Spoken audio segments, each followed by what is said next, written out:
नमस्कार मित्रांनो, मी प्रकाश गलांडे बीएडीकरच्या वतीनं या व्हिडिओमध्ये आपलं सहर्ष स्वागत करतोय. आजच्या या व्हिडिओमध्ये आपण महत्वाचे ऐतिहासिक दिनांक म्हणजे महत्वाचे सगळेच दिनांक बघणार आहोत वेगवेगळ्या सदराखाली. आता हे ऐतिहासिक दिनांक आहेत. आणखीन काहीतरी सणावाराचे असतील, आणखीन कसले असतील, है ना? पहिला मुद्दा आहे महत्वाचे ऐतिहासिक दिनांक कोणकोणते आहेत? 26 जानेवारी आहे प्रजासत्ताक दिन. भारतीय संविधान लागू झाले 1950. 26 जानेवारी 1950 ला भारतीय संविधान लागू झाले, म्हणून याचं नाव आहे प्रजासत्ताक दिन. 26 जानेवारी. 30 जानेवारी, सॉरी, 30 जानेवारी महात्मा गांधी यांची पुण्यतिथी आहे. 30 जानेवारी महात्मा गांधी यांची पुण्यतिथी. 15 ऑगस्ट स्वातंत्र्य दिन. भारत स्वतंत्र झाला 1947 ला आणि संविधान लागू झालं 50. लक्षात ठेवा, 15 ऑगस्ट स्वातंत्र्य दिन, भारत स्वतंत्र झाला 1947. 2 ऑक्टोबर महात्मा गांधी जयंती. 2 ऑक्टोबर महात्मा ऐतिहासिक घटना घडलेल्या आहेत त्या दिवशी, म्हणून ऐतिहासिक दिनांक येथे 2 ऑक्टोबर महात्मा गांधी जयंती. 14 एप्रिल डॉक्टर बाबासाहेब आंबेडकर जयंती. 14 एप्रिल डॉक्टर बाबासाहेब आंबेडकर जयंती. 1 मे महाराष्ट्र दिन. महाराष्ट्र दिन, महाराष्ट्र राज्याची स्थापना 1960 ला झाली. महाराष्ट्र राज्याची स्थापना 1960 साली झाली मित्रांनो. ठीक आहे, चला पुढे. राष्ट्रीय आणि आंतरराष्ट्रीय दिनांक. 8 मार्च जागतिक महिला दिन. 22 एप्रिल जागतिक पृथ्वी दिन. 5 जून जागतिक पर्यावरण दिन आहे. 5 जून हा जागतिक पर्यावरण दिन आहे. 21 जून आंतरराष्ट्रीय योग दिवस साजरा केला जातो, योग दिन म्हणून. 5 सप्टेंबर शिक्षक दिन म्हणून साजरा केला जातो.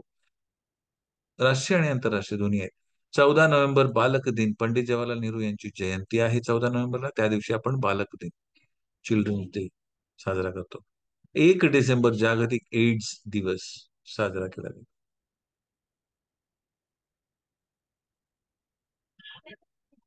ठीक आहे. तिसरा आहे सण आणि उत्सव. तिसरा सदर आहे सण आणि उत्सव. मकर संक्रांती येते जानेवारी 14 किंवा 15, मोस्टली 14लाच असते, कधी कधी 15ला येते. गुढीपाडवा चैत्र महिन्यातील पहिला दिवस, हिंदू नववर्ष. प्रतिपदा.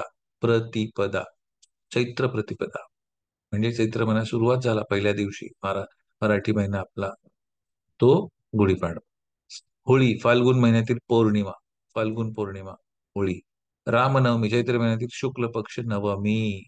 शुद्ध पक्ष किंवा शुक्ल पक्ष आपण म्हणतो नवमी. पाडवा झाला की रामनवमी.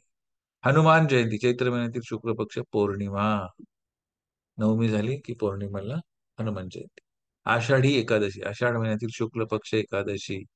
आषाढीला पंढरपूरची यात्रा असते मोठी, आषाढी एकादशी. गणेश चतुर्थी इथे भारतात महाराष्ट्रातील वेगवेगळ्या ग्रामीण भागातील खूप सारे वारकरी या ठिकाणी येतात. म्हणजे केवळ महाराष्ट्रातील नव्हे, महाराष्ट्राच्या बाहेरचे सुद्धा येतात, परदेशी लोक सुद्धा येतात, विदेशी लोक. अलग लक्षात. फार मोठी एकादशी असते आषाढी एकादशी पंढरपूरला, फार मोठी. 8 ते 9 लाख लोक त्या ठिकाणी भेट देतात. पांडुरंगाच्या दर्शनाला, विठ्ठलाच्या दर्शनासाठी येत असतात.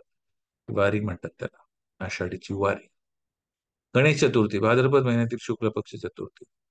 भाद्रपद महिन्यातील शुक्ल पक्ष चतुर्थी गणेश चतुर्थी. गणेशोत्सव साजरा केला जातो. या दिवशी गणेशाची स्थापना करतात. वेगवेगळ्या घरांमध्ये सार्वजनिक गणपती असेल तर मंडपामध्ये. नवरात्र अश्विन महिन्यातील नवरात्रीचा उत्सव. अश्विन महिन्यातील नवरात्रीचा उत्सव नवरात्री.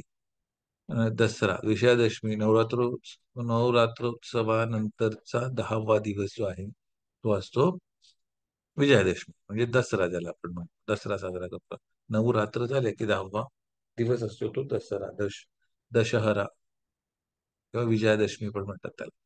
दिवाळी कार्तिक महिन्यातील अमावास्या जी आहे ती दिवाळी म्हणून साजरी केली जाते. त्याच्यानंतर बलिप्रतिपदा असते, भाऊबीज असते, है ना, लक्ष्मीपूजन असतं, सगळ्या गोष्टी दिवाळीमध्ये. मकर संक्रांत जानेवारी 14 किंवा 15 सूर्य मकर राशीत प्रवेश करतो. ठीक आहे, चला पुढे जाऊ. आता धार्मिक आणि सांस्कृतिक उत्सव. धार्मिक आणि सांस्कृतिक उत्सव. महाशिवरात्री फाल्गुन महिन्यातील त्रयोदशीला महाशिवरात्री साजरी केली जाते. या दिवशी सगळे लोक, महाराष्ट्रातील नव्हे अख्ख्या संपूर्ण भारतातील सगळे लोक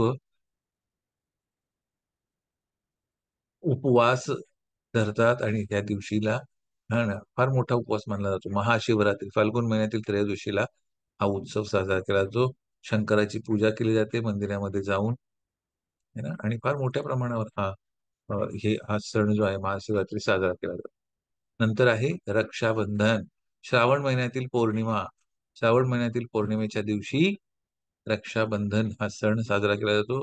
आणि या दिवशी बहीण आपल्या भावाला राखी बांधते आणि भाऊ तिला तिची रक्षा करण्याचं वचन देत असतो.